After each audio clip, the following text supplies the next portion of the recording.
നമസ്കാരം, ജ്യോതിഷ കൈരളിയിലേക്ക് എല്ലാവർക്കും സുസ്വാഗതം. നമ്മളെല്ലാവരും വളരെ സന്തോഷത്തോടെ കാത്തിരുന്ന ഒരു സമയമാണ്. കാരണം നമ്മുടെ ജാതകാൽ ഒരുപാട് പേർക്ക് വ്യാഴമാറ്റം, കഴിഞ്ഞ വ്യാഴമാറ്റം ഏകദേശം 8-9 മാസമായിട്ട്, ഒരു 7 മാസമായിട്ട് നമുക്ക് നടന്നുകൊണ്ടിരിക്കുന്ന വ്യാഴത്തിൻ്റെ സ്ഥിതി നമുക്ക് നല്ലതല്ല. ആ വ്യാഴം മാറിയത് ചിലർക്ക് നല്ലതുമാണ്. അപ്പോൾ ഈ വ്യാഴമാറ്റം ഇപ്പോൾ താൽക്കാലികമായിട്ട് വ്യാഴം എപ്പോഴും കോൺ രാശിയിലായതുകൊണ്ട് അത് കുറച്ച് സ്പീഡിൽ സഞ്ചരിക്കുകയും മിഥുനത്തിൽ നിന്ന് കർക്കിടകത്തിലേക്ക് കടക്കുകയും ചെയ്തു. അപ്പോൾ ഇതിൽ വ്യാഴം അനുകൂലമല്ലാതെ നിന്ന് ഒരുപാട് രാശിക്കാർക്ക് വ്യാഴം അനുകൂലമാവുകയും വളരെ നന്നായിട്ട് വ്യാഴം അനുകൂലമായിരുന്ന ചിലർക്ക് അനുകൂലം അല്ലാത്ത സ്ഥിതിയിലേക്കും പോയിട്ടുണ്ട്. അപ്പോൾ ഇതിൽ നമ്മൾ 3 വീഡിയോ ആയിട്ടാണ് പറഞ്ഞിട്ടുള്ളത്.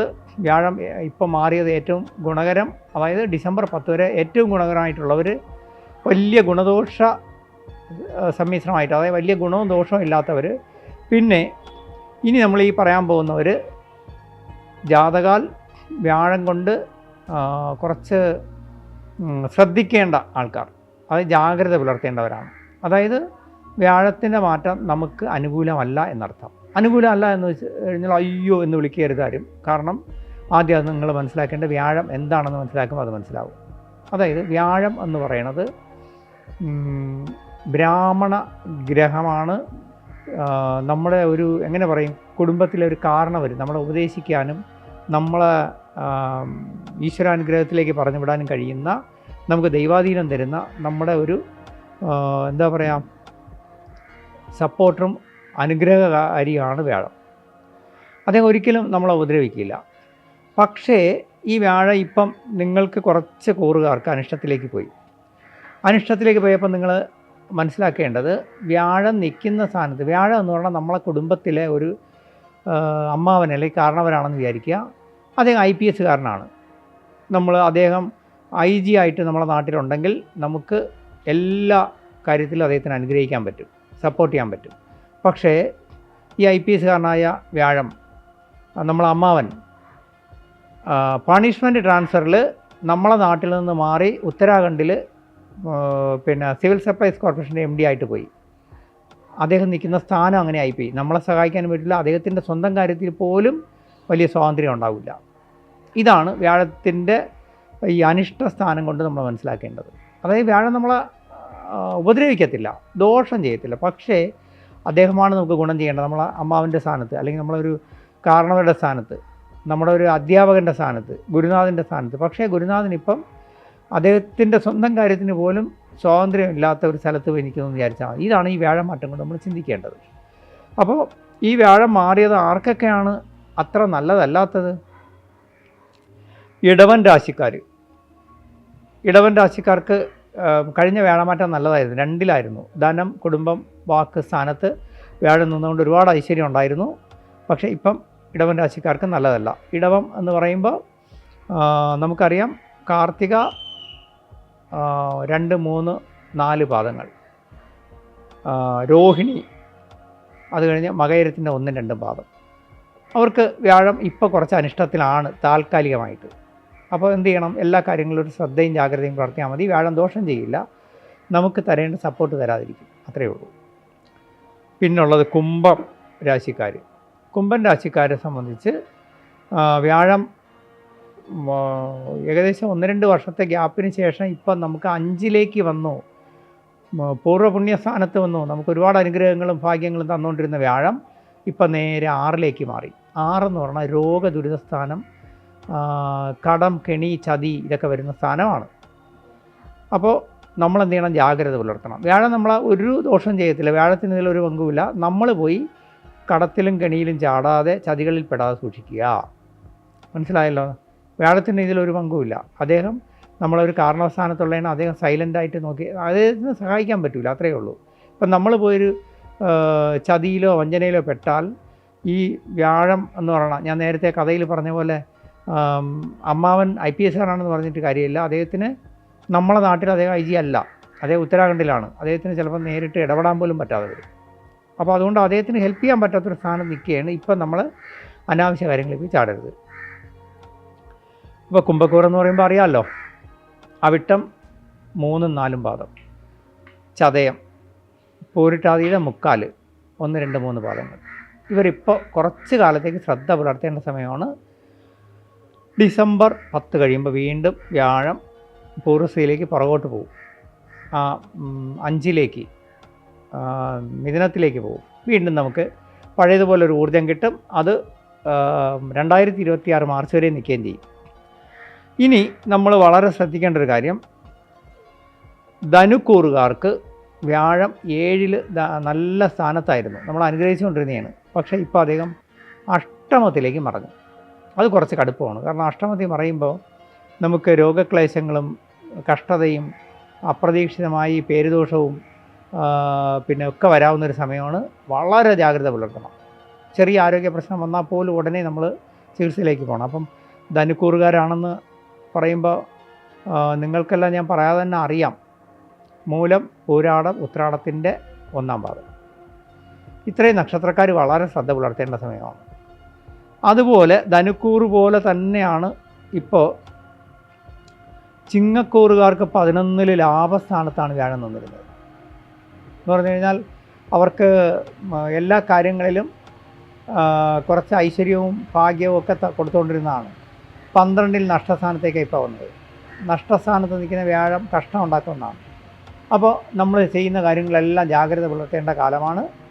അപ്പോൾ ചിങ്ങക്കൂറെന്ന് പറയുമ്പോൾ സ്ഥിരം കാണുന്ന എല്ലാവർക്കും അറിയാം, മകം, പൂരം, ഉത്രത്തിൽ 1-ാം പാദം. അപ്പോൾ ഈ ഞാൻ പറഞ്ഞ 4 രാശിക്കാർക്കും ശരിക്കും പറഞ്ഞു കഴിഞ്ഞാൽ വ്യാഴമാറ്റം വളരെ നല്ലതായിരുന്നു. നമ്മുടെ കഴിഞ്ഞ വ്യാഴമാറ്റം ഈ 8-9 മാസം മുമ്പേ വ്യാഴം മാറിയപ്പോൾ. പക്ഷേ ഇപ്പോൾ താൽക്കാലികമായിട്ട് വ്യാഴം ഒന്ന് മാറിയത് നല്ലതല്ല. മാത്രമല്ല ആ വ്യാഴം ഈ 4 കൂറുകാരെയും കുറച്ച് ശ്രദ്ധ പുലർത്തേണ്ട അവസ്ഥയിൽ കൊണ്ടെത്തിച്ചിരിക്കുകയാണ്. അത് താൽക്കാലികമാണ്. താൽക്കാലികം മീൻസ് നമ്മളൊരു ഈ വരുന്ന ഡിസംബർ 10 വരെ സൂക്ഷിക്കണം. ഇടവക്കൂറ്, കുംഭക്കൂറ്, ധനുക്കൂറ്, ചിങ്ങക്കൂറ്, അതായത് വ്യാഴം 3, 6, 8, 12 ഭാവങ്ങളിൽ വ്യാഴത്തിൻ്റെ ഏറ്റവും അനിഷ്ട ഭാവങ്ങളാണ്. അപ്പോൾ എന്തു ചെയ്യും? ആ ഭാവങ്ങളിൽ നിൽക്കുന്നവർ ഇപ്പോൾ നിങ്ങൾക്ക് പ്രധാനപ്പെട്ട എന്ത് കാര്യത്തിൽ ഇറങ്ങിയാലും ചെറിയ തടസ്സങ്ങളോ കാലതാമസമോ വരും. കുറച്ച് വെയിറ്റ് ചെയ്യാമെന്ന് തീരുമാനിക്കണം.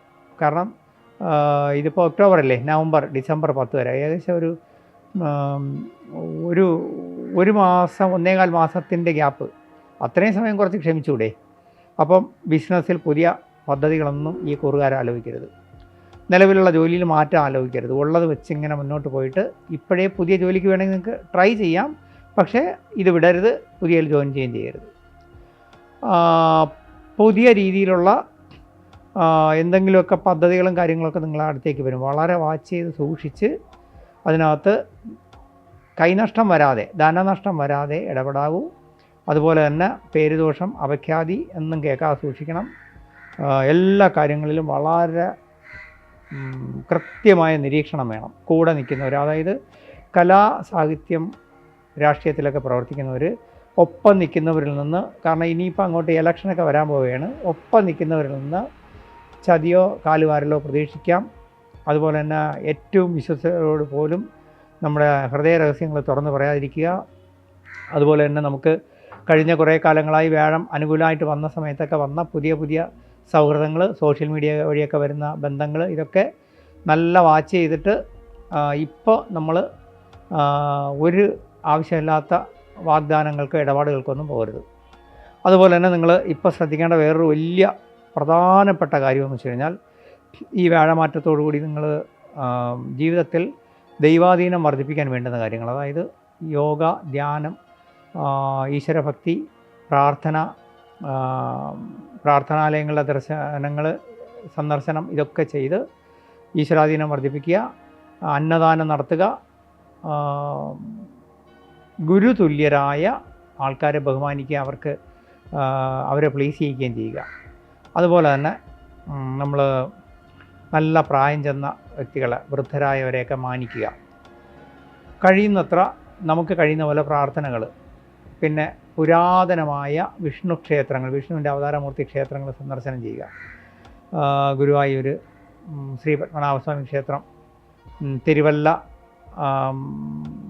ശ്രീവല്ലഭ പെരുമാൾ, കാച്ചാങ്കുറിശി മഹാവിഷ്ണു പെരുമാൾ, ഇങ്ങനെയുള്ള ക്ഷേത്രങ്ങൾ സന്ദർശിക്കുന്നത് നല്ലതാണ്. അതുപോലെ തന്നെ നമ്മൾ പള്ളികളിൽ പ്രാർത്ഥിക്കുന്നവരാണെങ്കിൽ സ്ഥിരം പോകുന്ന പള്ളി അല്ലാതെ തന്നെ വളരെ പ്രാധാന്യമുള്ള പ്രാർത്ഥനാലയങ്ങളുണ്ട്. വളരെ ചൈതന്യവത്തായ, വളരെ പേരുകേട്ട പ്രാർത്ഥനാലയങ്ങൾ. അങ്ങനെയുള്ള സ്ഥലങ്ങളിൽ പോവുകയും, ഇപ്പോൾ നമ്മൾ വേളാങ്കണ്ണി പള്ളി എന്നൊക്കെ പറയും, അതുപോലെ തന്നെ ഭീമാപള്ളി എന്ന് പറയും, അതുപോലൊക്കെയുള്ള പള്ളികളിൽ പോയി പ്രാർത്ഥിച്ച് നമ്മൾ അവിടുത്തെ അനുഗ്രഹം തേടി ദൈവാധീനം വർദ്ധിപ്പിക്കുക. അതുപോലെ തന്നെ അസമയത്തുള്ള യാത്രകൾ ഒഴിവാക്കുക.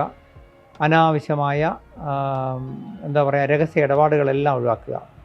ഇങ്ങനെ ദൈവാധീനം വർദ്ധിപ്പിച്ച് മുന്നോട്ട് പോയാൽ ഇടവം, കുംഭം, ധനു, ചിങ്ങം കൂറുകാരെ സംബന്ധിച്ച് വലിയ ദോഷം ചെയ്യാതെ ഈ വ്യാഴമാറ്റം കടന്നു പോകും.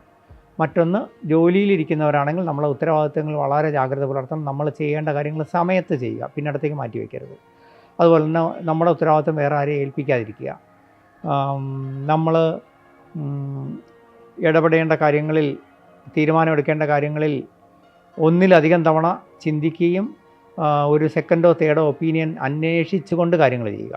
ഇങ്ങനെ പോകുന്ന ഒരാൾക്ക് ജീവിതത്തിൽ പരാജയം വരില്ല. ഞാൻ എപ്പോഴും പറയാറുണ്ട്, ജ്യോതിഷം എന്ന് പറയുന്നത് ഒരു അൾട്ടിമേറ്റ് നമ്മുടെ കാര്യം തീരുമാനിക്കുന്നൊരു കാര്യമല്ല, ഒരു ഗൈഡ് ലൈൻ മാത്രമാണ്. നമ്മുടെ മുമ്പോട്ടുള്ള യാത്രയിൽ ഗുണദോഷങ്ങളെ അല്ലെങ്കിൽ പോകുന്ന വഴിയിലെ പ്രശ്നങ്ങളെ ചൂണ്ടിക്കാണിക്കാൻ മാത്രമേ പറ്റുള്ളൂ ജ്യോതിഷത്തിന്. പരിഹാരമായി നമുക്ക് ദൈവാധീനം വർദ്ധിപ്പിച്ചാലും ദൈവം കൂടെ വന്നൊന്നും ഒന്നും ചെയ്തു തരില്ല. നിങ്ങൾ വലിയ ഹോമവും വലിയ പൂജകളും ഒക്കെ ചെയ്തിട്ടൊന്നും ഒരു കാര്യമില്ല. അതൊക്കെ നമുക്ക് താൽക്കാലികമായിട്ടൊരു ദൈവാധീനം വർദ്ധിക്കാനും, അതിനേക്കാൾ ഏറ്റവും ശ്രേഷ്ഠമാണ് നിങ്ങൾ ആ പ്രപഞ്ചശക്തിയെ സ്വയം പ്രാർത്ഥിക്കുകയും ധ്യാനം ചെയ്യുകയും നിങ്ങൾ തന്നെ അനുഷ്ഠാനങ്ങൾ ചെയ്യുകയും ചെയ്യുന്നത്. രണ്ടാമത്തേത്,